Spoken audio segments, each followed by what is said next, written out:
जहां एक ओर शंकराचार्य अभिमुक्तेश्वरानंद सरस्वती गौरक्षा और गाय को राष्ट्रमाता का दर्जा दिलाने के लिए वाराणसी से लखनऊ तक गौ प्रतिष्ठा धर्म युद्ध यात्रा कर रहे हैं, तो वहीं दूसरी ओर संत समाज से जुड़ा एक विवाद अब तेजी से तूल पकड़ता जा रहा है। आशुतोष ब्रह्मचारी की ओर से लगाए गए गंभीर आरोपों ने संत समाज के भीतर हलचल बढ़ा दी है और पूरे मामले को लेकर कई सवाल खड़े हो गए हैं।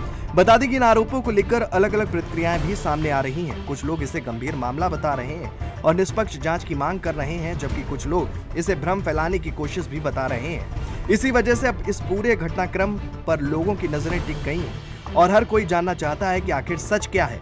लेकिन इन सबके बीच शंकराचार्य अभिमुक्तेश्वरानंद सरस्वती ने कहा कि आशुतोष ब्रह्मचारी की ओर से लगाए गए सभी आरोपों की निष्पक्ष जांच होनी चाहिए। जांच होने पर दूध का दूध और पानी का पानी हो जाएगा। और क्या कुछ उन्होंने कहा, आपको सुनाते हैं। ऐसा है कि हम जब रायबरेली में प्रातः काल थे, उसी समय वहां के पत्रकार बंधुओं के माध्यम से हमको ये सूचना मिली। आश्चर्य हुआ, किसी के ऊपर ऐसा हमला दुखी ही करेगा। जो व्यक्ति अहिंसा को मानता हो, हिंसा में जिसका विश्वास ना हो, उसको दुखी हो।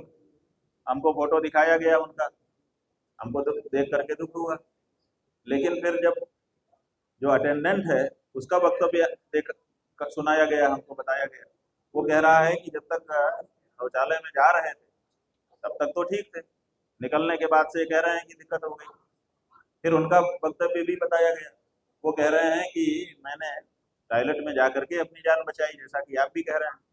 इसका मतलब है कि हमला टॉयलेट में नहीं, बाहर हुआ है। तो जब बाहर किसी ने देखा ही नहीं और रेलवे में हुआ है, रेलवे जो है केवल एक जगह से दूसरी जगह ले जाने के लिए आपसे टिकट का भाड़ा नहीं लेती है, बल्कि इस अंतराल में सुरक्षा का भी जिम्मा लेती है।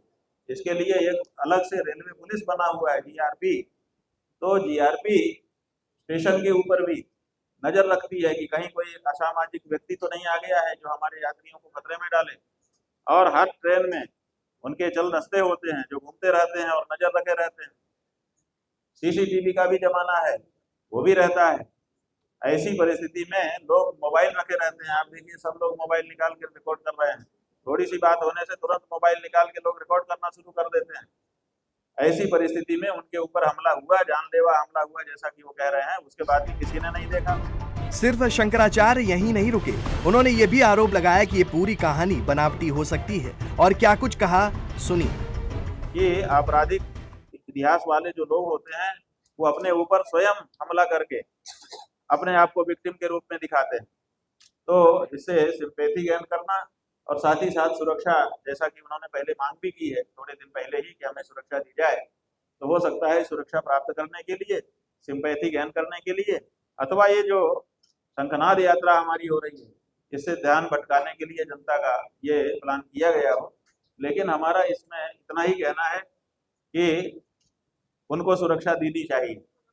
प्रदेश सरकार को उनको पूर्ण सुरक्षा, जितने में उनको संतोष उतनी सुरक्षा देनी चाहिए। और वो जो आरोप लगा रहे हैं उसका जवाब न्यायालय में उनको हम लोग दे रहे हैं। अलग से हमको उनके ऊपर हमला करके चुप कराने की जरूरत नहीं है, क्योंकि हमने कहा है कि जो झूठा आरोप होता है वो अंततः झूठा ही सिद्ध होता है। बता दें कि वही आशुतोष ब्रह्मचारी हैं जिन्होंने स्वामी अभिमुक्तेश्वरानंद सरस्वती पर यौन उत्पीड़न का आरोप लगाया था। इसके बाद उन्होंने उनके खिलाफ इस मामले में केस दर्ज कराया था। आशुतोष ब्रह्मचारी ने आरोप लगाया कि बाढ़ प्रभावित इलाकों से युवा बटकों, धार्मिक छात्रों को लाया गया और आश्रमों में उनके साथ बुरा बर्ताव किया गया। हालांकि इन सबके बीच जो आशुतोष ब्रह्मचारी की तस्वीरें सामने आई, जिसने सभी के मन में संशय पैदा कर दिया है, जिसकी तस्वीरें भी सोशल मीडिया पर तेजी से वायरल हो रही हैं। ऐसे में अब सबसे बड़ा सवाल यही है कि क्या ये मामला वास्तव में किसी साजिश का हिस्सा है या फिर इसके पीछे कोई और सच्चाई छिपी हुई है। फिलहाल संत समाज से जुड़े इस विवाद ने कई सवाल खड़े कर दिए हैं और हर किसी की नजर अब इस बात पर टिकी है कि जांच में आखिर सच क्या सामने आता है। Desk report, JMD news.